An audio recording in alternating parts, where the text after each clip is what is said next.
제가 최근에 티머시 제닝스라고 하는 미국의 유명한 의학 박사 또 심리학 분야의 권위자인 이분이 마음에 대해서 집중적으로 연구하면서 그것은 마음, 하나님 설계의 비밀이라는 그 책을 보았습니다.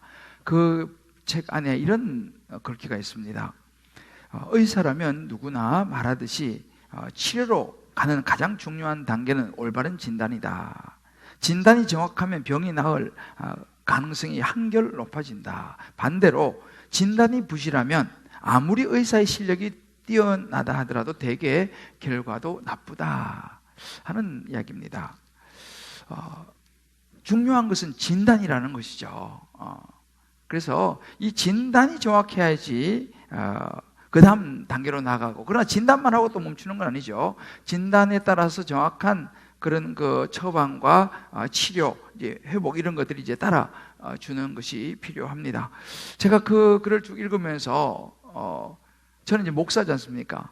항상 책을 읽든지 뭘 하든지 보면 항상 이제 저는 성경하고 이렇게 연결하는 이런 늘 그런 생각을 하는데, 야, 맞다. 이게 정말 성경과 꼭 같구나. 말씀을 볼 때도 정말 그렇구나라는 생각을 했습니다. 왜냐하면 저와 여러분이 말씀을 보면 하나님께서요, 이 말씀을 통해서 끊임없이 우리를 진단을 해줘요. 넌 지금 상태는 어떻다. 진단을 해줍니다. 근데 사실은 진단이라는 것이 때로는 좀 부담스럽고 피하고 싶을 때도 있어요. 우리가 건강검진을 받지 않습니까? 건강검진 받으러 가실 때 여러분 어떠세요? 기쁘고 막 좋고 막 드디어 그날이 왔다 막 이렇습니까? 굉장히 부담스러워요. 왜냐하면 혹시라도 뭐가 또 발견되면 어떡할까? 그죠? 좀 조마조마한 마음, 부담스러운 마음이 있지 않습니까? 그렇지만 그렇다고 건강검진을 안 할 수는 없는 거죠. 왜? 우리 몸을 위해서 말이죠. 마찬가지입니다. 우리도 신앙도 그렇습니다. 우리가 어찌 보면 하나님 앞에 우리 자신들을 진단받는다는 것은 좀 부담스럽습니다. 그래서 성경을 볼 때도 가끔씩 그럴 때가 있죠. 부담스러워요. 왜냐하면 좋은 이야기, 축복 이야기만 하면 참 좋지만 때로는 하나님께서 우리 자신의 어떤 그런 모습들을 진단을 해주시기 때문에 이게 부담스러워요. 너 이렇게 살면 안 된다. 이런 이야기도 하실 수 있고, 때로는 책망할까봐 때로는 성경 보기 싫을 때가 우리도 있습니다. 그렇지만 중요한 거예요, 사실은. 그죠? 우리의 영적 상태, 우리 마음의 신앙의 상태를 보는 것은 중요합니다. 오늘 우리가 본 이 말씀, 이 롯의 아내를 통해서 우리의 마음을 주님이 진단을 해주시는 것을 보게 됩니다. 그래서 오늘은 특별히 이 시간 성령께서 이 말씀을 통해서 저와 여러분 좀 부담은 있지만 정확하게 진단을 해주시고 정말 좋은 것은 야, 내가 참 좋구나. 그것을 잘 또 이제 계속 해야 할 것이고, 그렇지 않고 또 주님께서 우리에게 이 부분은 고쳐야겠구나, 이 부분은 좀 바꿔야겠구나 라고 진단해 주신다면 그 부분에 대해서 우리가 겸손하게 정말 잘 진단받고 또 회복해서 하나님의 건강한 자녀로 이 땅에서 승리할 수 있는 저와 여러분 될 수 있기를 주님의 이름으로 축복합니다. 우리가 그래도 이 본문은 소돔과 고모라를 빠져나오던 롯의 가족들의 이야기입니다. 특히 오늘 포커스는 누구냐면 롯의 아내입니다. 우리 지난주에 기억나시죠? 머뭇거리는 롯의 손을 그냥 강권하다시피 막 끌어내다시피 천사가 붙잡고 이제 성을 빠져나가는 장면을 우리가 지난주에 보았습니다. 지체하는 그런 모습들을 우리가 지난주에 살펴보았죠. 이제 그렇게 해서 이제 결국은 성을 빠져나오게 되고, 이제 소알이라고 하는 그 성으로 이제 들어가게 됩니다. 이제 안전하게 성으로 들어가는 그때를 기점으로 해서 하나님의 말씀처럼 하늘에서 유황과 불이 쏟아져 내립니다. 이 소돔과 고모라에 말이죠. 그래서 온 성과 또 들녘에 거주하는 그 소돔과 고모라 지역에 있는 모든 백성들, 가축 할 것 없이 모든 것이 완전히 하나님께서 엎어서 멸하는 그런 일이 일어났습니다. 그때 이제 성을 빠져나온 롯의 가족 중에서 특별히 롯의 아내가 뒤를 돌아보게 되죠. 그리고 소금기둥이 되어버리는 사건입니다. 아마 우리에게 좀 이렇게 익숙한 그런 사건이기도 합니다. 분명히 하나님께서 천사를 통해서 절대로 뒤로 돌아보면 안 된다 라고 17절에 이야기를 했습니다. 돌아보면 멸망하게 될 것이다, 죽을 것이다 라고 이야기를 했어요. 근데 왜 돌아보았을까요? 분명히 말씀을 하셨는데. 저는 사실은 몇 주 동안 계속 이 부분을 묵상했어요. 롯의 아내가 왜 뒤로 돌아보았을까? 어찌 보면 뭐 그냥 그렇게 어렵지 않습니다. 미리 남아서 돌아보았겠지. 뭐 이렇게 생각하면 뭐 크게 어렵지 않습니다. 그래서 제가 주변 사람들에게 물어봤어요. 롯의 부인이 왜 돌아보았을까? 특히 여성들에게 물어봤어요. 롯의 아내가 왜 돌아보았을까요? 여성이니까 좀 더 이해를 잘 할 수 있지 않을까? 여러분, 롯의 아내가 왜 돌아보았을까요? 자, 옆에 한번 물어보시겠어요? 자, 왜 돌아본 것 같습니까? 네? 롯의 아내가 왜 돌아보았겠어요? 분명히 하나님께서 돌아보면 죽는다고 이야기를 했는데 아마 여러 가지 이유가 있을 거예요. 이 학자들에 의하면요, 롯의 아내는요, 소돔 여인이었습니다. 소돔에서 태어나고 자랐던 여인이었어요. 그곳에서 태어나고 자랐던 수십 년 동안 살았던 그 집을 덩지고 떠나야 하니 뭐 쉽지 않았겠죠. 거기서 그동안 수십 년 동안 열심히 땀 흘려서 일구온 여러 가지 뭐 집도 있을 것이고 여러 가지 또 이 롯의 아내의 부모님도 있었을 것이고, 그죠? 뭐 여러 가지 상황들이 있었겠죠. 거기 떠나자니 쉽지 않았을 것입니다.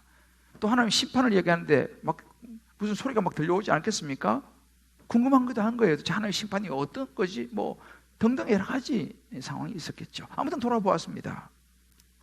그래서 제가 계속 이 부분을 묵상하다 깨달은 것이 뭐냐면 이것이 마음의 문제라는 거예요. 롯의 부인의 마음이 흔들렸다는 것입니다. 그래서 돌아본 거죠. 그래서 이걸 계속 묵상하면서 제 눈에 딱 들어온 책이 한 권 있었는데 리차드 포스트라고 하는 유명한 분이 있습니다. 이 영성과 기도의 대가인데 이분이 쓴 돈, 섹스, 권력이라고 하는 유명한 책이 있어요. 그 책이 제가 눈에 딱 들어왔습니다. 그 책에서 리차드 포스트는요, 무슨 이야기를 하냐면 이 돈과 섹스와 이 권력이라는 것은 사람들에게 있어서 이 땅을 살아가면서 하나님께서 주신 선물이라는 거예요. 왜 이 땅을 살아가면서 다 필요한 것들 아닙니까? 그래서 그걸 잘 활용해가지고 잘 이 땅에 살아가는 도구로 활용하라고 주신 선물인데 인간이 그 하나님 주신 선물을 갖다가 주신 하나님보다는 선물을 마음을 온통 빼앗겨가지고 그 선물 때문에 우리 인간들이 죄를 짓게 되고 무너지게 된다. 그런 이제 내용입니다. 그러니까 돈이라든지 어떤 성이라든지 이 권력 혹은 명예 이런 것들은요, 나쁜 게 아닙니다. 하나님이 주신 거예요. 그래서 하나님 주신 본래의 의도 또 질서에 따라 잘 사용하게 되면 우리 삶이 굉장히 그것이 우리 삶을 윤활유 역할을 하고 말이죠. 또 주님을 위해서도 그걸 잘 사용하면 하나님께 영광을 돌리고 정말 하나님이 소중한 분으로 우리가 잘 섬길 수 있는 도구가 됩니다. 그럼 문제가 뭐냐 했을 때 말씀드렸지만 하나님보다는 선물의 마음 빼앗겨가지고 중심이 흔들려버리는 거죠. 거기에 집착을 해버리게 되는 거죠. 그러면 어떻게 됩니까? 하나님은 안 보이고 선물만 보이게 되는 거예요. 하나님은 안 보이고 돈만 보이는 거죠. 어떤 성적인 것만 보이는 거죠. 명예 권력만 보이는 것입니다. 그러면 이제 사단이가 놓치지 않죠. 그것을 이용해서 우리로 하여금 죄로 넘어가게 우리 마음을 흔들어 버리는 것이죠. 롯의 아내가 뒤를 돌아본 이유도 바로 이것이 아니었나 생각해 봅니다. 다시 말하면 마음 관리에서 실패한 것이죠. 제가 자주 인용합니다만 잠언 4장 23절에 보면 이렇게 말씀하십니다. 모든 지킬 만한 것이 많은데 세상에 그것 중에서도 더욱 네 마음을 지키라는 거예요. 왜요? 모든 생명의 근원이 마음에서 나기 때문이다. 저는 이 말씀을 묵상하면서 사실은 처음에 이 생각했어요. 하나님 조금 심하지 않느냐. 그거 한번 좀 돌아본 거 가지고 말이지 그렇게 그냥 소원기둥을 만들어 버리시나. 뭐 좀 돌아볼 수도 있는 것이고. 근데 그거 한번 돌아봤다고 해가지고 이걸 가지고 막 예를 들어 우리 신앙생활 같으면 막 신앙의 어떤 틀을 딱 짜가지고 조금만 벗어나면 막 벌 주시고 막 심판하시고 좀 그런 하나님으로 좀 살짝 느껴지기도 했습니다. 사실은. 그저 한번 돌아볼 수 있는 것도 있는 거 아니겠습니까? 근데 여러분, 내가 하나님 좀 너무 심하시다 이런 생각을 해봤어요. 근데 여러분 그런 하나님이 그렇게 째째한 분은 아니에요. 그래서 제가 이 부분을 좀 더 자세하게 제가 연구하고 분석해 보았습니다. 세밀하게 들여다보니까 오늘 26절에 나오는 롯의 아내는 뒤를 돌아보았으므로 소원기둥이 되었다라고 말하는 뒤를 돌아보았다라고 하는 이 표현 속에 담겨 있는 의미가요, 그게 아니에요. 여기서 뒤를 돌아보았다라고 하는 이것은 히브리어로 밧 하베트라고 하는 단어를 쓰는데, 이 돌아보았다라고 하는 이 동사는요, 흔히 많이 쓰는 동사는 아니에요. 근데 이 밧 하베트라고 하는 이 동사는 단순히 그냥 어떤 행동을 가리킬 때 쓰는 동사가 아니에요. 쉽게 말하면 그냥 한번 돌아본 거, 그것을 의미하는 그런 단어가 아니라, 그 단어 의미 속에는요, 욕망의 마음으로 무엇인가를 의도적으로 바라본다, 구체적인 생각을 가지고 바라본다라고 하는 의미를 가진 단어예요. 다시 말하면 우리 마음의 욕심, 구체적인 생각, 영적인 상태, 그것이 너무 집착을 하면서 돌아보는 마음의 상태, 이것이 뒤로 돌아보았다라고 표현되어지는 롯의 아내의 행위였다는 거예요. 근데 제가 이 말씀 묵상하면서 그런 생각이 들었습니다. 자, 그러면 롯의 아내만 과연 그럴까? 우리가 지난주에 봤잖아요. 롯의 모습을 봤지 않습니까? 지체하는 롯의 모습 속에서 우리의 모습을 보았지 않습니까? 마찬가지로 어찌 보면 롯의 아내의 마음이 그 여인만 그런 게 아니고 바로 내 마음 상태가 롯의 여인의 마음 상태와 비슷할 때가 많더라는 거예요. 여러분 어떻습니까? 저나 여러분이나 우리 살아가다 보면은 자꾸만 돌아보고 싶은 마음이 들지 않습니까? 우리가 예수 믿고 신앙생활하고 하나님을 믿고 살지만 하나님보다는 하나님께서 우리에게 주신 돈, 어떤 성적인 부분들, 때로는 이 명예와 권력에 우리 마음이 자꾸만 가지 않느냐라는 거예요. 그것 때문에 하나님은 점점 희미해지고, 그것 때문에 우리 삶에서 불안한 마음이 몰려오기도 하고, 그것 때문에 막 갈등이 일어나기도 하고, 이런저런 선택의 기로에 서기도 하고, 때로 위험에 처하기도 하고, 그러면 어떻게 됩니까? 우리 마음이 막 흔들리는 거예요. 이게 어찌 보면 제 마음이고 우리 마음이더라는 거예요. 이 롯의 아내의 마음하고 크게 다를 바가 없어요. 자, 그러면 어떻게 되냐는 거죠. 이렇게 우리가 마음이 흔들릴 때 이런 보고 싶은, 돌아보고 싶은 마음이 막 몰려오고, 그 죄의 경계선에서 서성이는 우리 마음을 지키고 하나님 앞에 더 나아가고 하나님을 영화롭게 하고 하나님을 소중히 여기는 삶을 살아갈 수 있으면 어떻게 되느냐라는 겁니다. 오늘 성경 우리에게 그 부분을 이야기해 줍니다.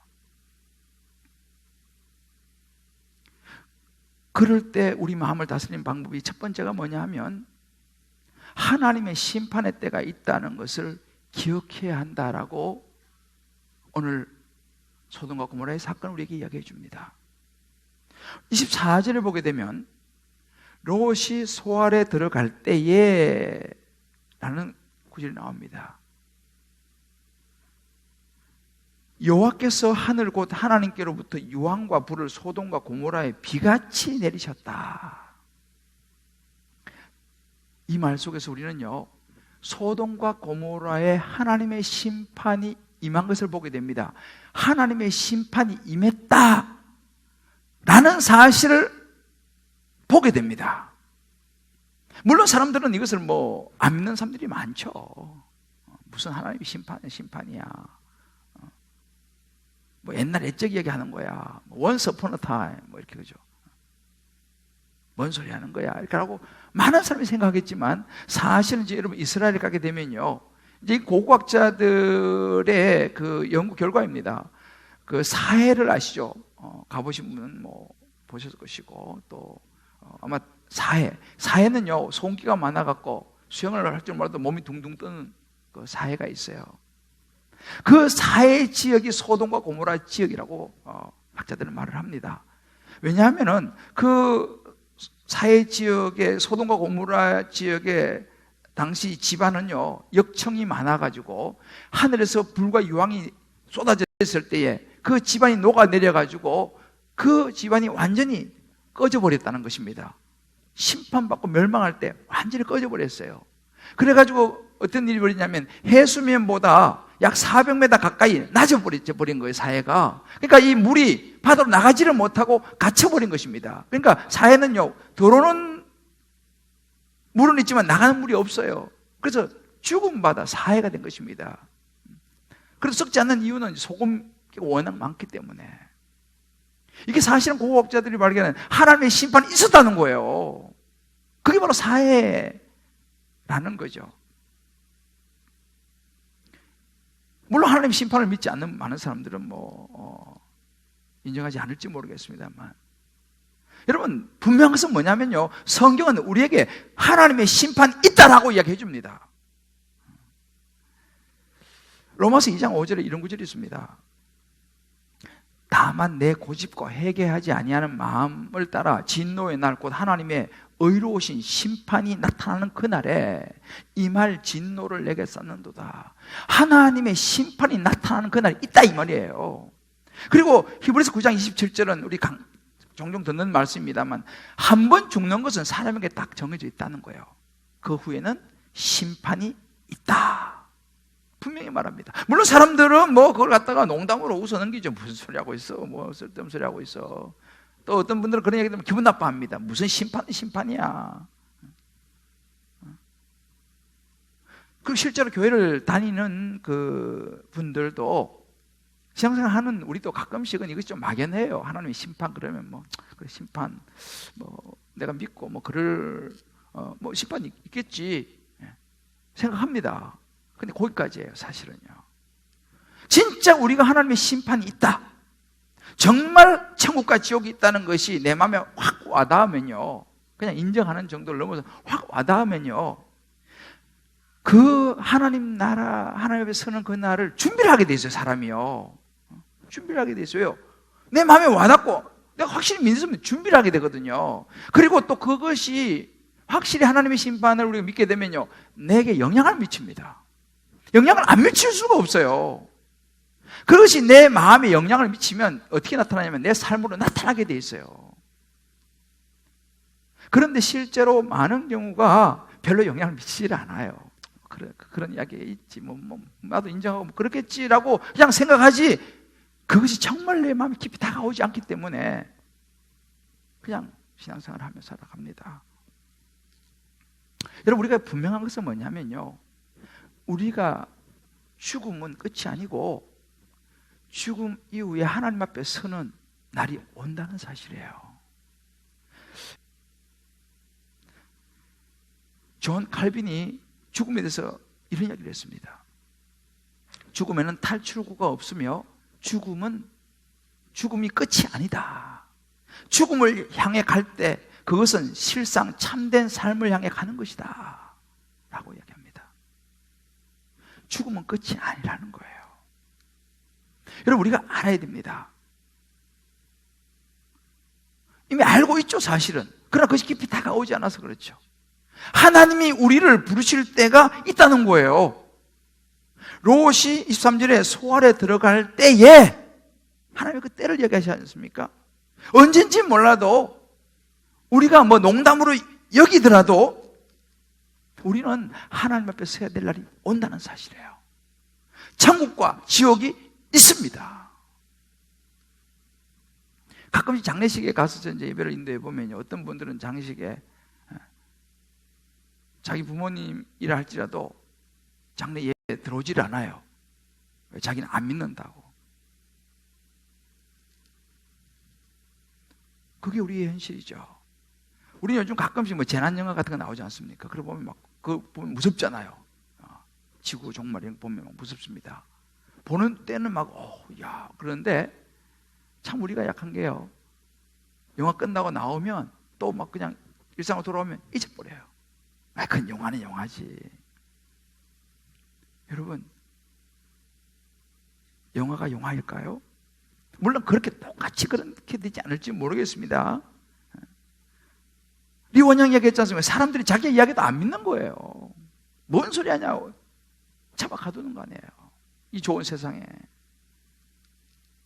마태복음 10장 15절에 예수님이 이렇게 말씀하십니다. 내가 진실로 너희에게로는 심판날에 소돔과 고모라 땅이 그 성보다 견디기 쉬울 것이다. 마지막 하나님의 심판이 임할 때는 소돔과 고모라가 차라리 쉬울 거라는 거예요. 스펄전 목사님이요, 이렇게 말합니다. 우리가 원하든 않든 아무리 길게 잡아도 수년 내에 우리는 두 가지 가운데 하나를 알게 될 것입니다. 지옥의 끔찍함이나 천국의 영광스러움, 둘 중에 하나를 알게 될 것이라는 거예요. 수년 내에. 저와 여러분 어느 쪽이겠습니까? 이 모든 것은요, 예수를 믿느냐 믿지 않느냐에 달려 있습니다.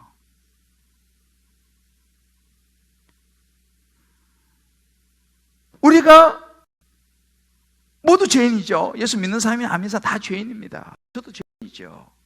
그러나 우리가 예수를 믿는다는 것은요, 내가 죄인이 아니어서가 아니라 내가 죄인임에도 불구하고 나의 죄를 십자가에 죽으시고 부활하신 예수 그리스도, 그분을 내 마음에 모셔드림으로 나의 모든 죄를 대신 짊어주신 예수를 믿느냐?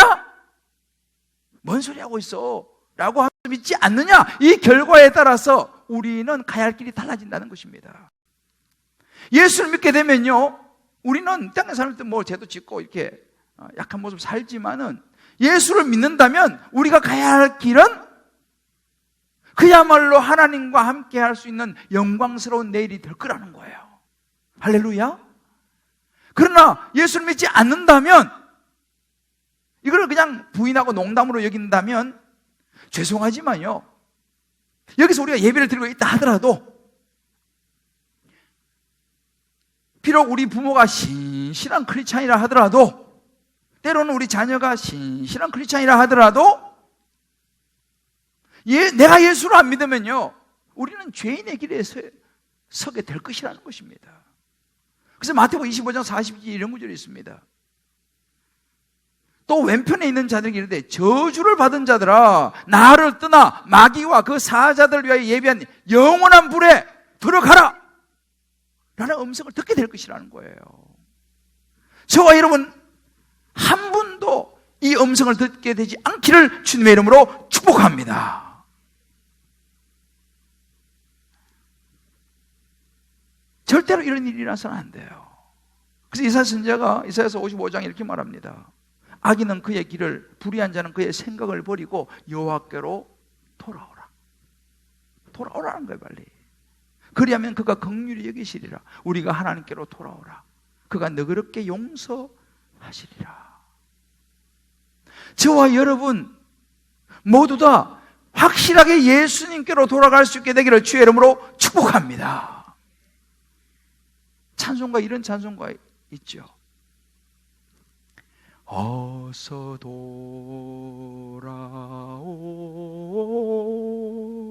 어서 돌아마노. 지은 죄가 무리 무겁고 크기로 주 어찌 못 감당하고 못 받으시리요. 우리 주의 넓은 가슴은 하늘보다 넓고 넓어. 할렐루야. 우리 모두 다 예수 그리스도 그분에게 돌아가십시다. 할렐루야. 여러분, 우리가 마음이 흔들릴 때, 뭐 직장생활로 마음이 흔들리고, 뭐 사업으로, 때로는 학업 진로로, 때로는 건강 때문에, 때로는 자녀 때문에, 이런저런 일로 우리가 마음이 흔들릴 때, 여러분 기억하십시오. 멀리 보아야 합니다. 이 땅의 삶이 전부가 아니라는 사실을, 하나님 앞에 설 날이 온다는 사실을 기억하면서 너무 이 세상에 집착하지 않기를 바랍니다. 이 세상이 전부가 아니라는 사실이에요. 이 세상의 명예가 전부가 아니라는 사실입니다.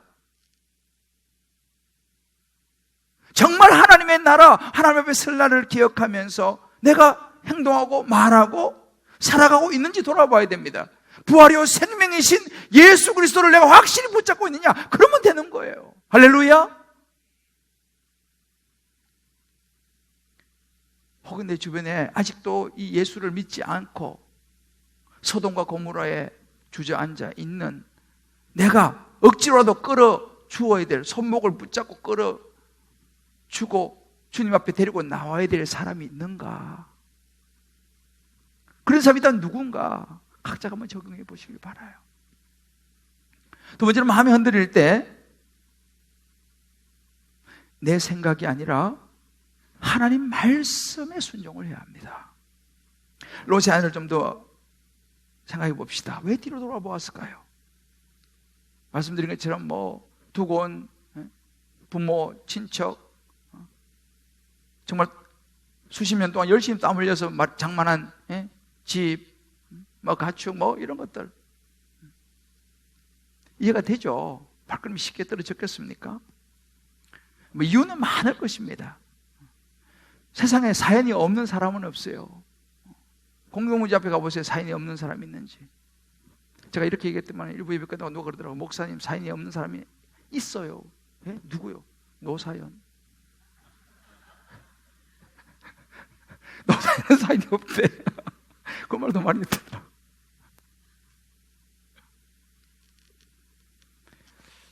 여러분, 우리 인생에는요, 이유가 없는 인생은 없어요. 딱 한 번만 보고 싶은 유혹이 있는 거예요. 이번에 한 번만 주식에 투자, 한 번, 마지막이다. 마지막 한 번만 나 이번에 이거 베팅하면 하겠다. 이 여자 내가 마지막으로 딱 한 번만 만나고 이제 안 만나겠다. 그 망하는 길인 거예요. 여러분, 가만히 보세요. 롯과 그의 아내를 보면요, 참 우리가요, 부부라도요, 하나님 앞에 가는 길이 이렇게 다를 수가 있다는 것을 봐요. 평생 같이 살아도 구원의 길은요, 각자가 가는 거예요. 정말 여러분, 부부가 다 같이 갈 수 있기를 주의 이름으로 축복합니다. 자, 우리 옆에 분하고 얘기해보세요. 우리 꼭 같이 가야 합니다. 같이 가야죠. 이 롯의 아내를 보십시오. 롯의 아내의 기준은 뭡니까? 자기 마음이 기준인 거예요. 자기 생각이 기준인 거예요. 이 소돔의 가치관이죠. 하나님 말씀을 새기고 말씀에 순종해야 되는데 절대 돌아보면 안 돼. 그러면 하나님 말씀에 순종해야 되는데 롯의 아내는 여전히 세상의 가치관과 생각과 마음이 가득했습니다.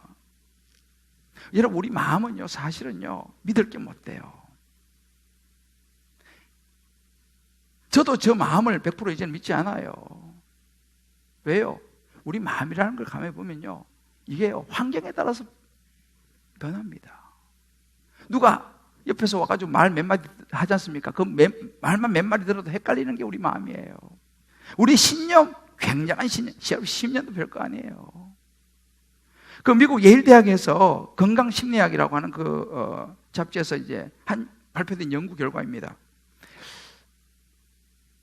46명의 참가자를 모집을 해갖고 이제 2주 간격으로 2종류의 음료수를 마시겠습니다. 한 종류의 음료수는 뭐냐면 620칼로리의 지방과 당분이 가득 들어있는 이 음료, 또 한 음료는 140칼로리의 아주 영양분이 있는 칼로리가 있는 이 140칼로리가 있는 음료 두 개를 놓고 이제 사람들을 모아가지고 음료수를 나눠서 마시겠습니다. 그리고 이제 2주가 지나서 신체 측정을 했습니다. 자, 이제 이 620칼로리 이 지방 당분이 들어있는 거 먹은 사람하고 140칼로리 영양분 먹은 사람하고. 근데 어떤 결과가 나왔냐면요, 진짜 640칼로리 음료를 먹은 사람에게 있어서 이 그렐린 수치라고 그러는데, 이게 우리로 말하면 식욕 공복감이라고 그래요. 그렇게 먹었으니까 이 사람들은 식욕과 공복감이 확 줄어버린 거예요. 자기 그렇게 먹었으니까. 근데 반대로 140칼로리 먹은 사람은 그렇진 않았어요. 그런 결과가 나왔습니다. 이제 신체 측정을 해보니까. 그런데 사실은 어떻게 했냐면 그 사람들을 몰래 양쪽 다 380칼로리의 똑같은 음료를 주었다는 거예요. 실제로 먹은 건 똑같은 음료를 먹었어요. 그런데 결과는 다르게 나왔어요. 그 몸 반응도 다르게 나왔습니다. 그러면서 그 연구로 이렇게 말합니다. 사람이 열량을 섭취하는 것의 문제가 아니고 내가 무엇을 마시는가를 믿는 거에 따라 결과가 달라졌고, 결국은 마음의 문제더라 라는 결과를 내놨습니다. 이 사람들은 먹으면서 맞아, 이건 620칼로리야, 당분과 이런 것이 많이 들어있어, 이 사람은 140칼로리 이렇게 생각하고 먹으니까 있잖아요, 몸이 그렇게 반응을 하더라는 거죠. 그러니까 실제로 우리 마음이라는 게요, 마음이 생각하는 것에 따라서 뇌가 움직인다는 거예요. 몸이 반응을 한다는 것입니다. 또 한 연구 결과는요, 이제 어떤 신념에 대한 결과예요. 한 사람이요, 담배를 피우면 폐 기능이 좋아진다라고 이 사람은 확실히 믿는 그런 확실한 신념을 가진 사람이에요. 실제로 자기는 그런 신념을 가진 사람이 있었어요. 이것도 연구입니다. 그래서 담배를 엄청 많이 피웠어요. 어떻게 됐을까요? 그 신념이 맞았을까요? 틀렸어요. 폐가 망가졌어요. 보세요. 여러분, 우리의 마음, 우리의 생각, 심지어 우리의 신념이라는 거요, 틀릴 수 있다는 사실입니다. 완전하지 않습니다. 심지어 신체적인 반응조차도 속아요. 내가 뭘 마셨다고 생각하는 것에 따라서 신체도 그렇게 반응한다니까. 이게 연구 결과입니다. 우리가 우리 마음을요, 우리 생각을, 우리 신념을요, 믿는다는 것은 굉장히 위험한 겁니다. 롯의 아내가 지금 자기의 기준, 생각, 마음을 따라간 거 아니겠습니까? 어떻게 됩니까? 가장 정확한 것은요, 우리의 생각, 주변 사람들의 말, 내 지식이 아니고 1.1획도 변함이 없으신 하나님의 말씀인 줄 믿으시기를 바랍니다. 아멘이 안 나오시네. 모든 성경은 하나님의 감동으로 된 것으로 교훈과 책망과 바르게 함과 의로 교육하기에 유익한 우리 인생의 분명한 길을 제시하는 하나님의 말씀만이 확실하다는 사실을 확실히 믿으시기를 주의 이름으로 축복합니다. 이게 바로 말씀에 순종하는 거예요. 이게 롯의 아내는 안 된 거예요. 자기 생각을 따라갔어요. 자기 판단을 따라갔어요. 자기 신념을 따라갔어요. 소돔의 가치관을 따라갔습니다. 그거 하면 망한 거거든요. 하나님 말씀에 돌아보면 안 돼. 하나님 말씀에 순종을 했어야 되거든요. 여러분이 잘 아시는 베드로, 무리를 걷다가 무리를 걸었습니다. 갑자기 빠졌죠. 왜요? 풍랑과 바람 바라보니까 자기 생각이 들어가 버리잖아요. 무서워지잖아요. 바로 물에 빠졌죠. 그때 베드로가 어떻게 했습니까? 예수님 막 불렀습니다. 주여 나를 구원하소서 불렀습니다. 그때 예수님이 손을 내밀어서 베드로를 또 끌어주죠. 여러분, 우리도 마찬가지예요. 우리 세상을 살아가면서요, 두려움이 막 몰려오죠. 세상의 미련이 막 우리를 붙잡죠. 그럼 마음이 막 흔들립니다. 모두 마찬가지예요. 저도 마찬가지예요. 어떻게 됩니까? 그때 예수님을 불러야 되는 거예요. 예수님, 내 마음이 심히 흔들립니다. 좀 살려주십시오. 뭐예요? 말씀 앞에 나가는 거예요. 말씀을 붙잡는 거예요. 내 생각 기준이 아니고 말씀이 뭐라고 말하느냐. 말씀을 붙잡으면요, 이 말씀이 우리를 붙잡아주는 줄 믿으시기를 바랍니다. 주변 사람의 이야기가 아니에요. 우리 교회에 한 믿음이 좋은 집사님이 계세요. 이분이 눈 수술을 받았어요, 최근에. 믿음이 되게 좋아요. 근데 그 눈 수술을 받으면서 그거를 말씀 묵상으로 이렇게 쓴 부분을 제가 조금만 읽어드릴게요. 얼마 전 저는 눈 수술을 받으러 베드에 누워 수술실로 이동하면서 작은 두려움을 느꼈습니다. 두려움이 왔다는 거예요. 믿음이 되게 좋은 분인데. 낯선 수술실로 들어와 수술 때 불이 들어오면서 점점 두려움이 커져갔습니다. 저는 수술을 마칠 때까지 주기도문을 수십 번 반복하며 기도했습니다. 내 영혼이 은총 입어 중환제진 벗고 보니 찬양도 마음속으로 반복하여 불렀습니다. 왜요? 두려우니까. 마음이 흔들리니까. 그리고 나를 위해 기도하는 가족과 공동체를 기억하며 하나님께서 다시 보게 하실 것이란 믿음을 잃지 않으려고 애를 썼습니다. 왜요? 눈이란 그러잖아요. 다시 못 볼 수도 있으니까. 그리고 그때 하나님이 나를 사랑하시는 나의 아버지시니 아버지로서 생선을 달라는데 뱀을 주겠느냐? 너희가 악할지라도 좋은 것을 주시며 하늘 아버지께 구하면 성령을 주신다는 누가복음 11장 말씀을 붙잡고 그러면서 점차 두려움이 사라지면서 평안이 마음에 자리 잡기 시작했습니다. 라는 고백이었어요. 이것입니다. 흔들리지 않은 사람은 없어요. 수술이 두렵지 않은 사람이 누가 있습니까? 두렵죠. 문제는 그때 뭘 붙잡느냐가 중요한 거예요. 누구를 붙잡느냐, 누구를 찾느냐는 거예요. 기도한다고 무슨 일이 생기나요? 기도한다고 무슨 일이 일어납니까? 일어납니다.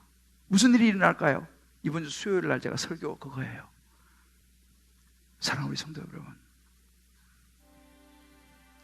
여러분 마음이 흔들릴 때 여러분 어떻게 하세요?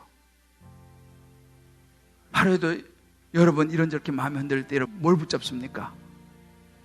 부모님에게 전화합니까? 친구에게 전화합니까? 아니면 여러분의 지식을 총동원 합니까? 인터넷 서핑을 합니까? 네이버 지식 검색을 합니까? 하나님의 말씀을 붙잡습니까? 그리고 그 말씀 따라 순종하십니까? 참 우리가 약해요. 소돔의 맛, 세상의 맛에서 헤어날 수가 없는 것이 우리 연약함이에요. 저도 예외는 아닙니다.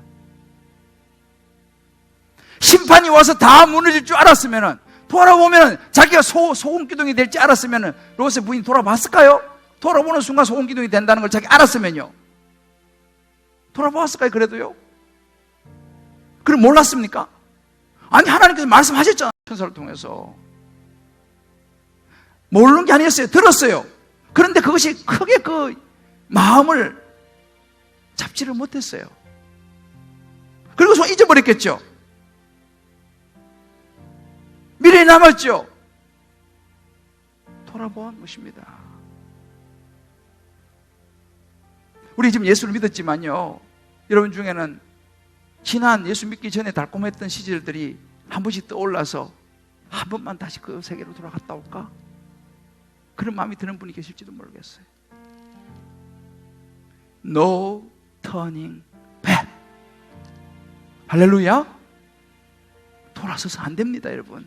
그 한 번이 우리를 무너뜨리는 거예요. 그 한 번이 우리 소원 기도를 만든다는 사실을 잊어버리면 안 됩니다. 돌아서서는 안 돼요, 여러분들이요.